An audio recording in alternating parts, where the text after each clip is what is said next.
Right, today I'm going to do a quick video on a rifle that I wanted for donkey's years.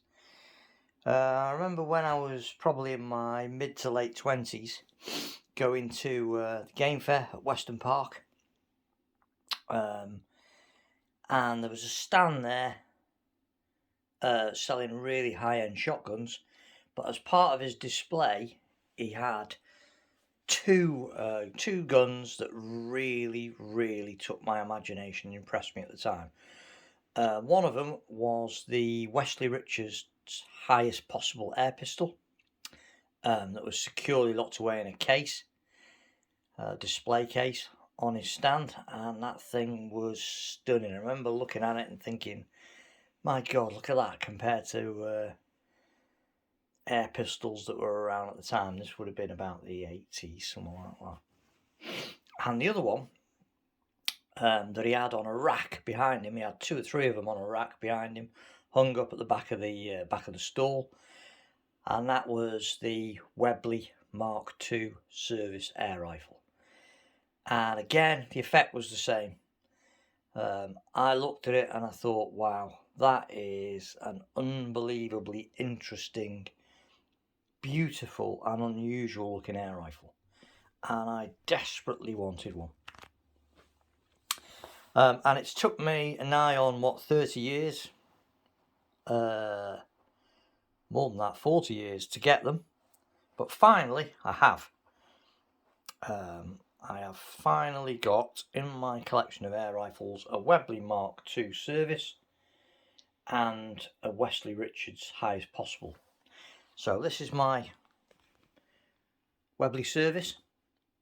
It's the Mark II service air rifle. This is the third version, and these were made between 1932 and production ceased in 1945. There were several different versions. They were referred to as series, so there was a series 1 all the way through to a series 6, which were the last ones, and this one is a series 3, which are probably the most common ones that you will come across. The thing with them though is that despite the fact that there are different features on the various series, Webley also tended to use whatever they had in the spare parts bin. So it's not uncommon to find at some stages where the crossover occurs, Series 1 rifles have some attributes of a Series 2, and likewise Series 3 rifles have some bits from a Series 4. Because the differences weren't that dramatic. The main differences were in the rear sight, the peep sight at the back, and the Mark 1 had a different mechanism for locking the barrel in. It had a spring at the front here. Mark 1s are quite easy to identify almost immediately because they have a flat spring at the front here that retain the barrel in the carrier, whereas these have a different mechanism altogether for holding them in. And then the other changes across them were mainly to do with the rear peep sight. The Mark 1s and Mark 2s, the peep sight was mounted on the side and popped up, so it was like a side mounted pop-up peep sight, and then they made this one that folds neatly down into the housing. And the very early ones had a safety catch, which was eventually removed. All these rifles, apart from the very last few, had walnut stocks. Some of the very first ones had, I believe, maple and birch stocks, and likewise the very last ones also had maple and birch stocks. These rifles were so expensive to produce for Webley, even at the time, that they were pretty much a loss maker, really. They didn't make much money at all throughout their entire history, really, for Webley, despite attempts to save costs by removing the safety catch and trying to bring some things changed various machining methods. These guns were so expensive to make that they didn't really make Webley any money at all, which is one of the reasons that they were eventually replaced with the Mark III. Fantastic things. Fantastic things. Everything on it, steel, not just metal, but steel, all lathed, drilled, tapped and turned. No castings, nothing on the whole thing, no metal castings. It's all steel, machined steel. Walnut stock, like I say, beautiful walnut stocks. This one's got a few dinks and bangs on it, but no cracks or anything like that. But you know, this is an old girl. This is from about 1937. So you can see she's quite an old girl. 22 cal. And like I say, really nice. So let's have a quick look at some of the features of it. So it's got the standard sort of old style stock at the back that fits on the action slots into. A bit like on the BSAs and countless other rifles that are all from that era, where the only wood part of the rifle was the actual the stock. There was no forend or anything like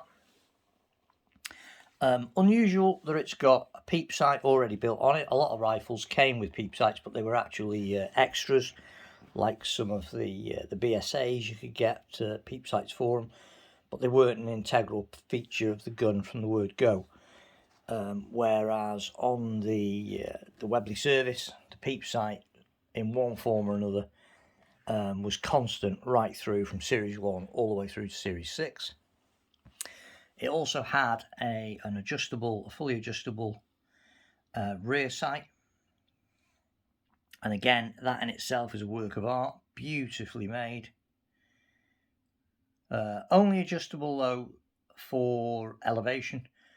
To get the windage, you had to drift it in its little dovetail, whereas the peep sight obviously is just micro adjustable for windage and elevation. Standard bead foresight. You could buy a little sunshade cover for it. Interchangeable barrels. Originally came with 177 and .22, and then later on a .25 caliber barrel was released, and that rifle with the .25 caliber barrel fitted as standard was sort of there advertised as the Webley's Rook and Rabbit rifle. Bolt on the top here, and what this does, very clever, because you get, everyone knows, break action rifles. Sometimes the seal between the barrel and the little washer or O-ring that forms the airtight seal between the action and the barrel can be somewhat less than good, and over time will wear. So what Webley did to go around this, they put a little cam in here. So the barrel sits in this housing, and it's got a tiny bit of play back and forth. Only a little bit, but it's got a little bit of play back and forth. Not side to side, but just back and forth. And what they do is, this has got a cam inbuilt in the top here. So when you close that, it actually pulls the barrel backwards and locks it firmly against the washer in there to create a much tighter and more durable seal. Very clever. Very simple, very clever. I say very simple in design, but obviously to manufacture that is costly and expensive, and would probably require a degree of hand fitting and hand machining. Cylinder, barrels mounted above, pretty much like a similar sort of action to the Webley air pistols. So when you cock the barrel, it drags the piston and the spring down the back, and the air is fed through a little transfer port here. So pretty simple. Pretty damn good trigger on them actually for the time, and you could adjust the trigger sear adjustment. You could adjust it with this screw here, locked out with this little screw here.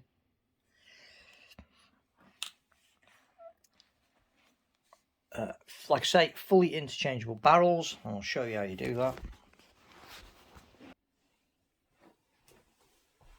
So to change barrel, undo the bolt, barrel will just lift up at its own pressure, and then there's a little button at the front here. Depress that, and the barrel just slides out.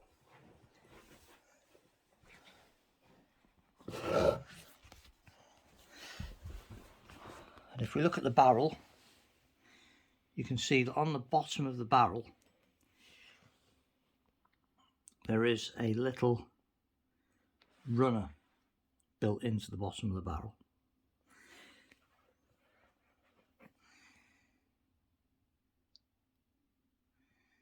See that? Little runner at the bottom. And if you look at the front, there's the little slope bit that the cam acts on to drag it in.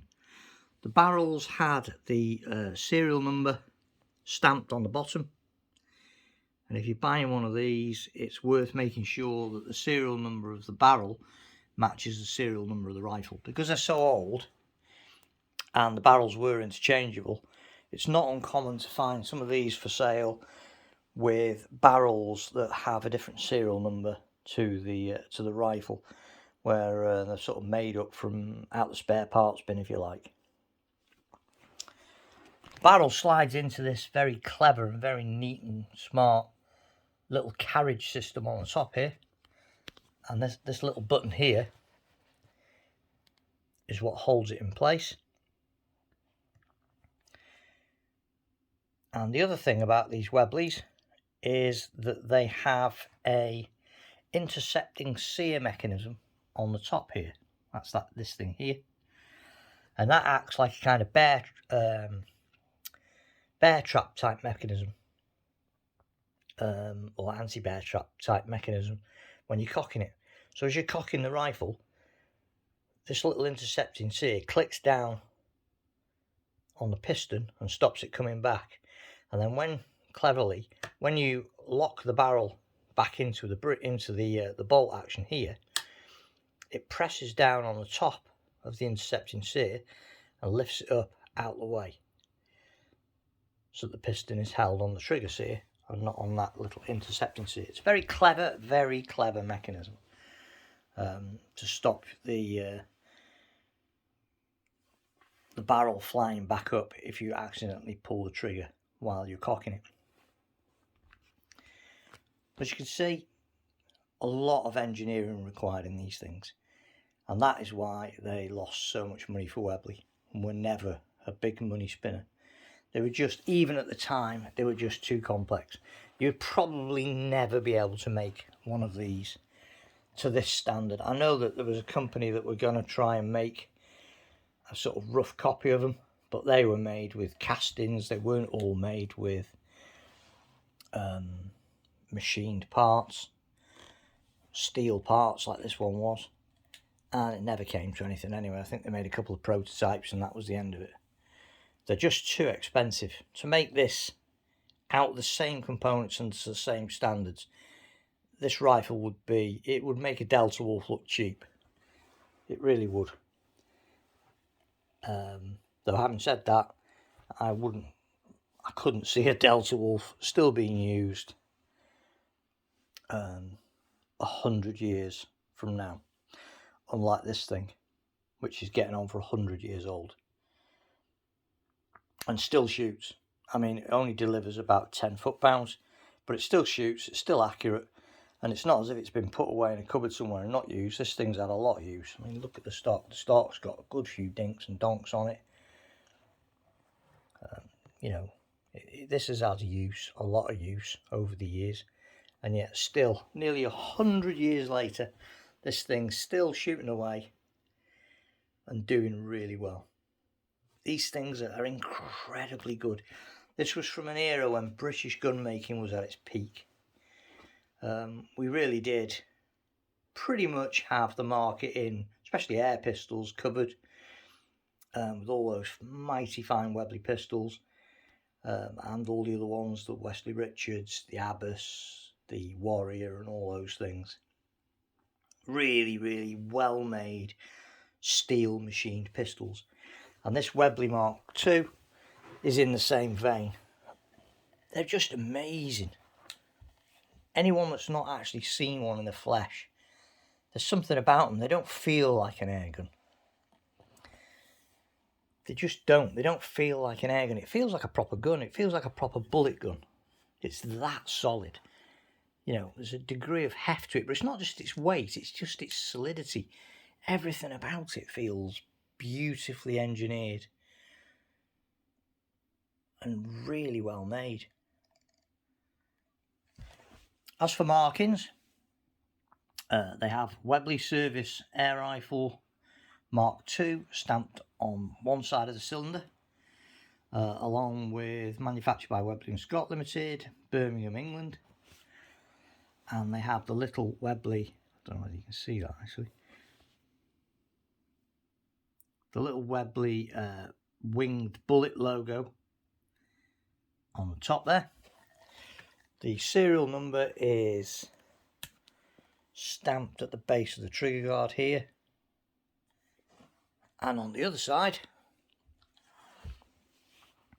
we have the patent number stamped here, and then on the cylinder we have the patent numbers for Great Britain, USA, Spain, Germany and Canada, all stamped on the side.